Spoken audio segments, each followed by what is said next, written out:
नमस्कार दोस्तों, आपका स्वागत है अपने यूट्यूब चैनल फैक्ट न्यूज़ 24/7 में। आशा करते हैं आप लोग सब अच्छे होंगे। तो दोस्तों, एक महत्वपूर्ण न्यूज़ निकल कर आ रही है 8 पे कमीशन को लेके। क्या है पूरी न्यूज़, चलते हैं दोस्तों इस वीडियो में, जो कि न्यूज़ तक के चैनल के माध्यम से बताई गई है। तो चलते हैं दोस्तों वीडियो में, क्या है न्यूज़ देखते हैं। पिछले 6 महीने से हम जो मीडिया में लगातार रिपोर्ट हो रही है, जो खबरें रिपोर्ट हो रही हैं, उसमें एक अनुमान ये लगाया जा रहा है कि भारत सरकार में जो मिनिमम 18,000 की सैलरी है, वो 8 पे कमीशन के बाद वो 50,000 के पार चली जाएगी। तो आपका कोई है इस पे असेसमेंट, सही है, झूठ है, सही दिशा में है?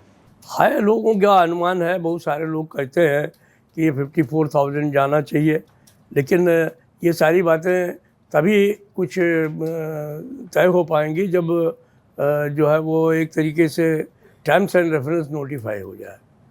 तो उसी समय ये बात साफ हो पाएगी कि ये 45,000 पे रुक जाएगा या 54,000 पे जाएगा। तो मतलब 54,000 की सैलरी हो जाएगी, उसके बाद जो अभी लगभग 60% का जो डीए मिल रहा है, वो इंक्लूड होगा या एक्सक्लूड हो जाएगा? उसमें नहीं, क्या ये है? तो जो डीए है वो मूल वेतन में, बेसिक पे में शामिल होने वाला है, क्योंकि जब पे कमीशन की रिपोर्ट आ जाती है तो उसके बाद में डीए 0 से शुरू होने का काम होता है।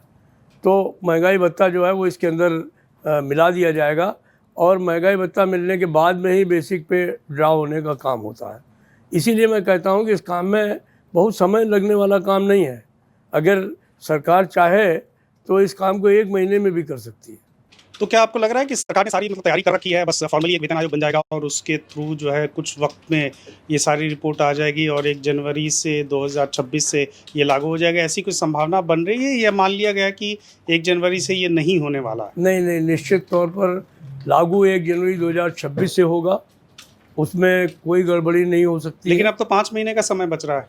5 महीने की बात नहीं, ये अगर ये पे कमीशन 27-26 में भी रिपोर्ट दे, मान लीजिए जून में दे, जुलाई में दे और भी बाद में दे, ये चाहे जब रिपोर्ट आए ये लागू होगी 1 जनवरी 2026 से ही। तो इसलिए इसमें सिर्फ एक ही खतरा है कि जो अलाउंसेस हैं उनमें थोड़ी सी प्रॉब्लम आ सकती है। तो वही हम लोग थोड़ा सा चिंतित हैं इस बात को लेकर के, और प्रयास कर रहे हैं कि हमारे भत्तों में कोई कटौती नहीं होनी चाहिए। वो हमको अगर विलम्ब होता है तो विद एरियर्स मिलने चाहिए। ये किस तरह का फेयर है, किस तरह के अलाउंसेस पे खतरा लग रहा है? अलाउंसेस पे खतरा यही हो सकता है कि वो कहेंगे कि मान लीजिए हम जून 2026 में रिपोर्ट आए तो पे कमीशन तो लागू कर देंगे वो जनवरी 2026 से, लेकिन कहेंगे अलाउंसेस हम आपको अब जुलाई 2026 से देंगे। ऐसा पहले हो भी चुका है।